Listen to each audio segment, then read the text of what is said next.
नमस्कार, मैं हूं मनमोहन भट्ट। पूरे देश भर में पिछले 10 वर्षों से एक चर्चा राष्ट्रीय स्तर पर होती है कि यह मोदी मॉडल है। पिछले 15 साल मतलब 10 साल से पहले के 15 साल भी मोदी मॉडल का जिक्र होता था, वो गुजरात के संदर्भ में होता था। लेकिन अब राष्ट्रीय परिप्रेक्ष्य में मोदी मॉडल की खूब चर्चा होती है। लेकिन आज मोदी का एक राजनीतिक मॉडल भी हमारे सामने आया है। मोदी मॉडल आमतौर पर बिजनेस के लिए इस्तेमाल किया जाता है कि नरेंद्र मोदी आमतौर पर बड़े उद्योगपतियों पर भरोसा करते हैं और बड़े उद्योगपति पहले तो उनके राज्य की, जब वो गुजरात के सीएम थे, और बाद में राष्ट्र की उन्नति में, जीडीपी में महत्वपूर्ण भूमिका निभाते हैं। इसको मोदी मॉडल के नाम से जाना जाता है। और जब बड़े उद्योगपति काम करते हैं तो उनके साथ साथ कई सब्सिडरीज, कई छोटे छोटे उद्योगपति भी आगे बढ़ते हुए नजर आते हैं। इस बात का दावा मोदी के प्रशंसक, उनके समर्थक, उनके समर्थन में आए इकोनॉमिस्ट करते हैं। लेकिन आज मैं बात कर रहा हूं नरेंद्र मोदी के धामी मॉडल पर। नरेंद्र मोदी का धामी मॉडल यानी उत्तराखंड के मुख्यमंत्री पुष्कर सिंह धामी मॉडल क्या है? आप अंदाजा लगाइए कि उत्तराखंड में एक मुख्यमंत्री बदला गया, उसके बाद दूसरा मुख्यमंत्री बनाया गया और 4 महीने के अंदर उन्हें भी बदल दिया गया और पुष्कर सिंह धामी को मुख्यमंत्री की कमान सौंप दी। यह धामी मॉडल क्यों मैं कह रहा हूं, प्रधानमंत्री का, मोदी का धामी मॉडल, इसको मैं बताता हूं। पुष्कर सिंह धामी के पास कोई एक्सपीरियंस नहीं था सरकार चलाने का। बीजेपी संगठन में वो थे, युवा मोर्चा में थे और महत्वपूर्ण पदों पर रहे होंगे बीजेपी के, उनके दूसरे संगठनों के। लेकिन सरकार में घुसने की कोशिश पुष्कर सिंह धामी लगातार कर रहे थे जब त्रिवेंद्र सिंह रावत मुख्यमंत्री बने थे। लेकिन धामी साहब को मौका नहीं मिल रहा था।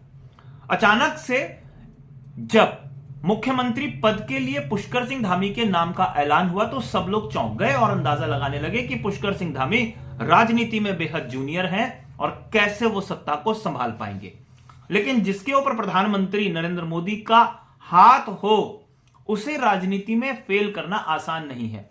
फेल हो गए एक सीट पर, लेकिन कप्तान कई बार 0 रन पर आउट हो जाता है। इस बात का तर्क बीजेपी के कई लोगों ने दिया। टीम जीत गई, यानी 2022 के विधानसभा चुनाव में बीजेपी जीत गई। धामी को एक बार हारने के बाद भी महत्वपूर्ण जिम्मेदारी सौंप दी। यह मोदी का दूसरा मॉडल था। उन्हें एक अंदाजा हो गया था कि पुष्कर सिंह धामी क्या क्या काम कर सकते हैं जिसका इस्तेमाल भविष्य में पूरे देश भर में वो कर सकें। आज मैं इन 2 बातों के इर्द गिर्द अपनी पूरी स्टोरी को रख रहा हूं। मैं आग्रह जरूर करूंगा अपने तमाम सम्मानित दर्शकों से कि हमारा उत्साह बढ़ाने के लिए इस खबर पर वो अपनी टिप्पणी जरूर करें, इस खबर पर लाइक जरूर करें और खबर पसंद आए तो इसे शेयर भी करें। चैनल पर आप नए हैं तो इस चैनल को भी सब्सक्राइब आप कर लीजिए।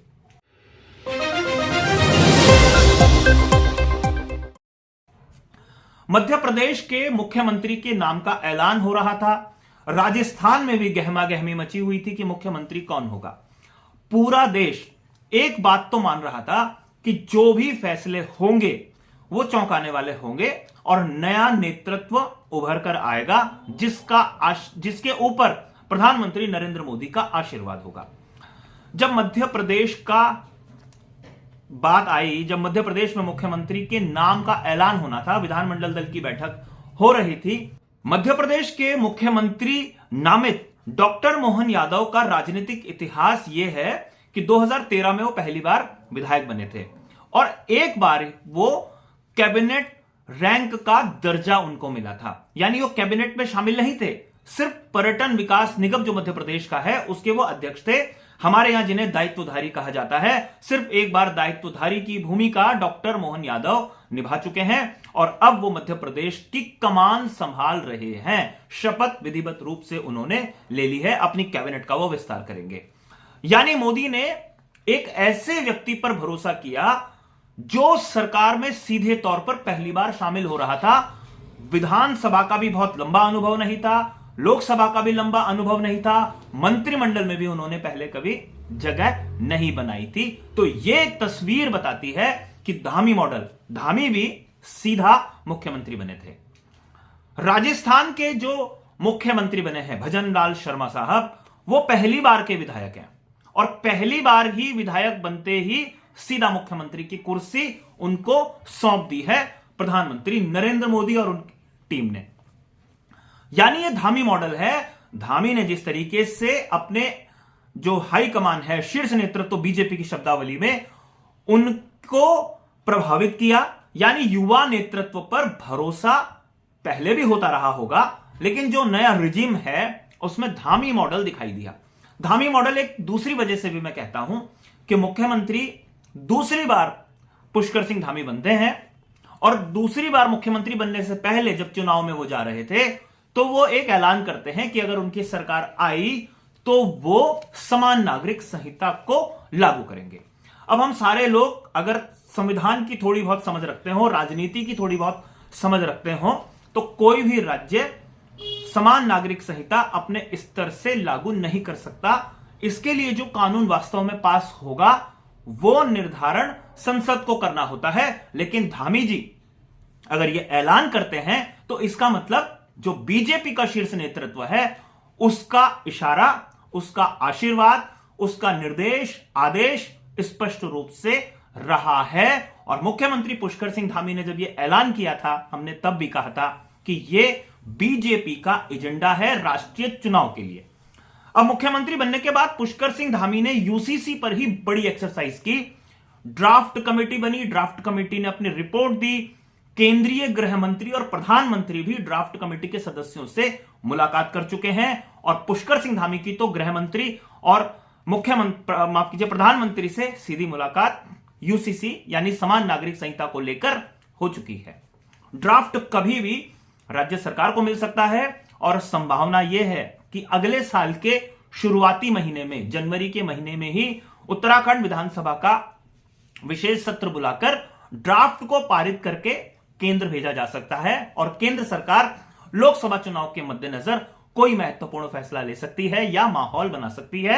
माहौल पिछले एक वर्ष से बन चुका है और इस धामी मॉडल का मैं जिक्र इसलिए कर रहा हूं क्योंकि उत्तराखंड में जिस तरीके की बात धामी ने यूसीसी के संदर्भ में कही, फिर उसके बाद मध्य प्रदेश में, उसके बाद गुजरात में, उसके बाद उत्तर प्रदेश में और कई और दूसरे प्रदेशों में भी यूसीसी की बात होने लगी। लेकिन सबसे पहले धामी के मुखमंडल से यह बात कहलाई गई। बीजेपी की प्रयोगशाला उत्तराखंड राज्य रहा है और यहां पर प्रयोग जब सफल हुआ युवा मुख्यमंत्री का भी और यूसीसी का भी, तो वो पूरे देश भर में उसको इंप्लीमेंट किया जा रहा है। अगर आप देखें, डॉक्टर मोहन यादव और भजन लाल शर्मा दोनों 50 से 60 वर्ष की आयु के हैं। एक 58 वर्ष के हैं और दूसरे लगभग इसी उम्र के आसपास ही हैं और धामी साहब 45 प्लस हैं, यानी 50 से कम उम्र के हैं। यानी युवा नेतृत्व दिया जा रहा है। धामी मॉडल इसलिए कह रहा हूं क्योंकि धामी से शुरुआत हुई। यूसीसी सबसे पहले उत्तराखंड में शुरू हुआ, इंप्लीमेंट करने की जिम्मेदारी पुष्कर सिंह धामी को दी गई और उन्होंने एक माहौल पूरे देश भर में बना दिया। भले ही उत्तराखंड की बात थी, लेकिन जो भी लोग राजनीतिक व्यक्तियों के संपर्क में रहते हैं और राजनीति को करीबी से देखते हैं, विश्लेषण करते हैं, उन्हें मालूम है कि यह राज्य सरकार नहीं बल्कि केंद्र सरकार के आदेश पर फैसले हो रहे हैं, ड्राफ्ट तैयार किया जा रहा है। तो आने वाले समय में धामी और क्या क्या चीजों को करते हुए दिखाई देंगे, यह देखना बहुत महत्वपूर्ण है। नई चीजें अगर हो रही होंगी जो केंद्र कर सकता होगा या प्रधानमंत्री के आशीर्वाद से की जा सकती होगी, तो यह मानिएगा वो केंद्र का ही निर्देश का पालन पुष्कर सिंह धामी कर रहे होंगे। और दूसरे राज्यों में भी अब जो कुछ होने जा रहा है वो धामी मॉडल का ही एक रूप है, क्योंकि अगला चुनाव हमें मालूम है एक राम मंदिर पर और एक यूसीसी पर ही होगा। राम मंदिर का मतलब भव्य निर्माण राम मंदिर का हो रहा है, तो एक जन भावनाओं को देखते हुए और जिस तरीके की बात आ रही है कि राम मंदिर के निर्माण के साथ साथ ही उत्तराखंड में यूसीसी के ड्राफ्ट पर विधानसभा अपनी मुहर लगा देगी। एक बात और, जब यूपी की बात आई, राम मंदिर की बात आई, योगी आदित्यनाथ भी युवा मुख्यमंत्री हैं, लेकिन यह बात सबको मालूम होनी चाहिए कि योगी आदित्यनाथ कभी भी अमित शाह और नरेंद्र मोदी की पसंद नहीं रहे हैं। इसलिए धामी मॉडल की हम बात करते हैं कि धामी पर आशीर्वाद रखा केंद्र ने, बीजेपी ने, या कह लीजिए नरेंद्र मोदी ने। युवा मुख्यमंत्री योगी आदित्यनाथ भी हैं, लेकिन उन पर आशीर्वाद सीधा नहीं है केंद्र का या कह लीजिए मोदी साहब का। तो देखना यह होगा आने वाले समय में राजनीति किस दिशा में चलती है, क्या क्या चीजें नहीं होती हैं, नहीं होती हैं और यूसीसी पर राज्य सरकार किस तरीके से आगे बढ़ती है, और जो नरेंद्र मोदी का धामी मॉडल है वो कितने प्रयोग और करता है, कितने प्रयोगों में उसे सफलता हासिल होती है। अभी के लिए साथियों इतना ही। अगली रिपोर्ट में आपसे फिर मुलाकात होगी, तब तक इजाजत दीजिए। नमस्कार।